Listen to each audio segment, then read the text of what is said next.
Good morning to all the dear guests and our Adam Global partners. Very good to see all of you gathering in Dubai this year. Digital assets have changing every people's daily life. We now actually working on a much faster world. I think everyone believes so. Like Cameron says, everything is about now, right? Your clients expecting you to responding, to react very quickly when they have any questions or inquiries. All the transactions that we're talking about, if in the past we're talking about days, now we're talking about seconds. So with all this fast changing, the quick pace of the life, the organization behavior, and also our professional services are changing pretty lot with the digital assets coming into our operation. I think the digital assets itself has a much broader definition and form presented in our lives. In our organization nowadays, I think most people working with electronic devices. You're paying, you're going on flight, your trains, your public transportation, the payment for meals, everything on your phone, all in one device. So the digital assets in our daily life actually comes into different forms. It can be different, videos, audios, our online meetings, conference call, which we have also with Adam Global in the past couple of years during COVID. Everything, this is digital. So we can see a lot of industries like designer, architecture, accountant as well. A lot of people after COVID, from the data statistics, we can see the commercial building leasing declining pretty much, especially in the first-tier cities. Why? Because the bosses want to cut costs. Because the bosses think, okay, you stay at home using your own space, own electricity, and then you still can do a good job for me, and I don't need to pay the rental anymore because it is expensive, especially in big cities. So that actually changed the company ways to do the works pretty lot. In China now, we have seen a lot of top 500 world-leading enterprises from last year in 2023. They have restructured their working space by cutting half of the working seats. So they will have doing the people on shift. So everybody only coming back to offices, let's say, 2 days per week. And then the rest of 3 days you're working from home. And while you are working on home, your colleagues may coming back. So they can actually save quite a lot of fixed cost to managing the company in a more low-cost level. And then the second way is they're changing the people, how to engage with customers. It's like Cameron just saying, you can do a lot of deals online now. You don't have to, how many times now you sending paper contract to your client for signing, waiting for a week, and then to sending back? Very less. It is all digital signing now. It is all through the email channel or this iCloud basis method to working to engage with people because it's much quicker. Maybe for a small job, 1 week, you can already getting started and complete the whole job. While in the past, you're probably still waiting for the paper contract to come back to confirm the engagement. That is big change. The third thing is let's create new business models, products, and services offerings. Now, this is what we can see that online businesses, especially in China, in past 5 years, is tremendously increased. Now the government has to pay much more attention and then to encourage people with big population of people and currently that facing the economic declining. It is not possible for everybody, for all the companies to sort it out the employment. But then if encourage people to doing something differently, let's say we can see a lot of young people, after they graduate, they don't looking for jobs anymore. They don't want to work for someone and then working on shift at 9 o'clock, clock in, 6 o'clock, clock out. Maybe like for working for auditing firm or law firm, you not really can get off the work on time, right? Cameron, we're always doing overtime. But young people don't like this kind of pattern. They like their work and life balance. So now there are a lot of new industries coming out. Let's say these are live streaming on the platform. A lot of live streaming platform. So people, selling the goods, telling their own stories, just simply with a phone or an iPad. But they can quickly actually deal a lot of transactions and getting engagements as well. So what we can see nowadays, even in this traditional exhibition, international exhibition, we can see a lot of people doing a live showing on the phone at the same time. So it is not just about the offline, the platform, people meeting personally, because that will limit your touching to people and limit the scope and the range, how many people and companies that you can talk with. But online, you can actually touching the whole worldwide. So that actually changing the people's thinking and also the way they handling business. But what the task is put in front of the business, including us as a professional service provider, with all these digital assets, digital business, coming so significantly impact to our life. I think that is the strategic. Cameron also talk about strategic. Yes, I agree with that totally, because that is all about the company's strategic upgrading. The traditional strategy may not or no longer be valid when all these digital things coming into our life. This is including, the first thing is, with all the new things coming up to our life, risk is always coming all along together. So never isolated. For any new stuff coming into this world, they will have the negative side or the bad side, which may not very easily for people to pay attention at the very beginning, right? We're thinking like for this online pay, do you think it's good? It is good, it is fast. I also use my phone to pay everything, right? Nowadays, when I'm going on business trip, especially leaving China, I have to remind myself to take a credit card with me, because I don't use plastic card in China. But if I go into Europe, I have to take my card with me, and I need to remind myself always, go to the bank, get some cash. But we don't do it in China. But whether the online pay is really good, yes, it is good. But at the same time, we can see there are a lot of problems coming up in the recent years about the fake transaction, about the money is being wired unlawfully, unfaithfully, or even some of the transactions that you don't ever know. You receive the message saying that you have the transaction paying a certain amount of money while you are sleeping. You don't know even what happened. This is all most frequently coming up into the daily life. We can see everywhere in the public news, in the online stories, people sharing.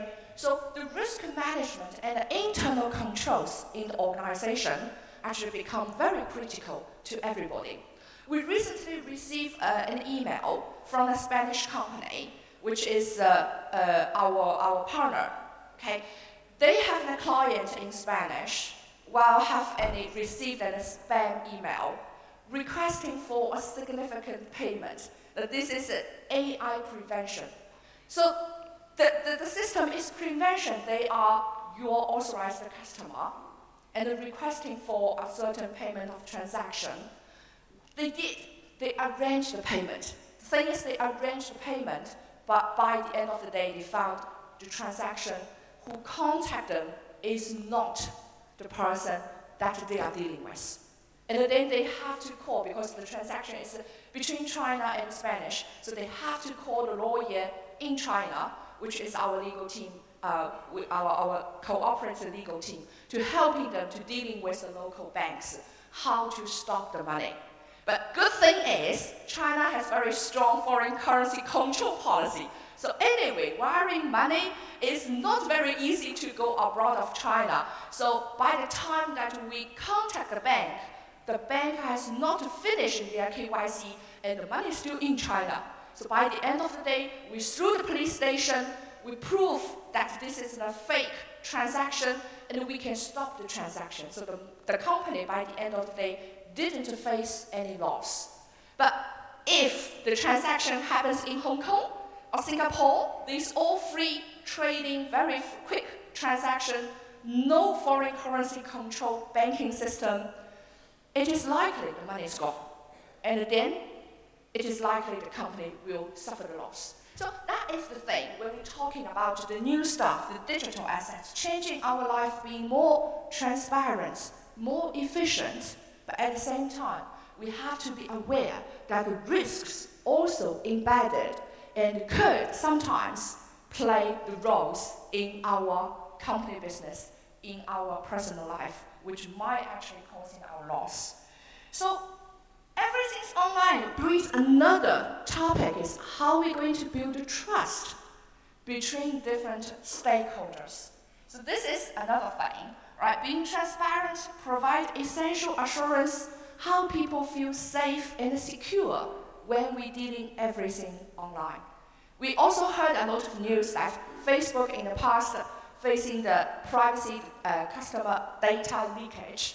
We also have heard, these false transactions by using this Alipay, and then also we have one time facing the network failure, the server failure, and then causing the nationwide when people using with the phone try to use Alipay to make the payment. No, 1 hour they cannot do anything because the server collapses. So all these things will actually bring new topics and new attention to us, whether our life, the new life, is good or bad, if it is better or worse. So it is always arguable in our world. Now, what are the biggest risks associated with the engaging in the digital assets? Dependency.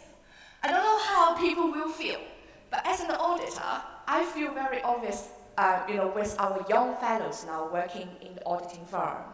We are not using automated system. Accounting system using the AI functions embedded. Auditing software is also AI embedded. So now they don't actually have to do very detailed, data input fieldworks like transaction test, cut-off test, analytical review. Everything is automated to be done by the AI. But then question comes. The AI did everything. Then what's the value for these people? By the end of the day, it's the partner, the auditing partner, the person, the lawyer itself. You are signing the paper to saying, I prove the financial statements gives true and fair opinion, but actually you didn't do any detailed works. It is all done by the AI, by the system. So very heavy dependency. Instead of utilizing these digital assets, these AI functions to improve our work, people start getting lazy. Psychologically, we rely on all these things in order to make our works more comfortable and relaxing. But this actually will cause the risks coming up. And then we will appearing of new classes of intermediates, a lot of intermediates for your digital transaction. And whether these intermediates are all safe and secure, that's another questionable issue. Challenging from the new and complicated technologies, do we really understand? Nowadays, we would consider that we have to change our mind because the traditional way for doing the works is no longer valid. Okay, learning and applying the new regulations, a lot of the new regulations launched in the recent years, which are very, very complicated. So even with you very expertise in your own field, you are also the new starter learner to learn all these new regulations because it is not from your past experience. It is totally different from what you know and what you have offered to your clients in the past. Everything is new, right? And then the cybersecurity, that's another thing. I've talked to some of the partners doing the iCloud solution for accountancy firms. We're saying that cybersecurity is always a very critical problem at the moment. And it is still debatable and arguable in China, in Hong Kong, when we're talking if we can put in everything including our working paper, all the detailed transaction onto iCloud. Okay, and then the market volatility, Camera also mentioned that. So this, we have a lot of stakeholders, external, internal, and all these actually being affected and have different risks embedded and coming out due to the digital world changing.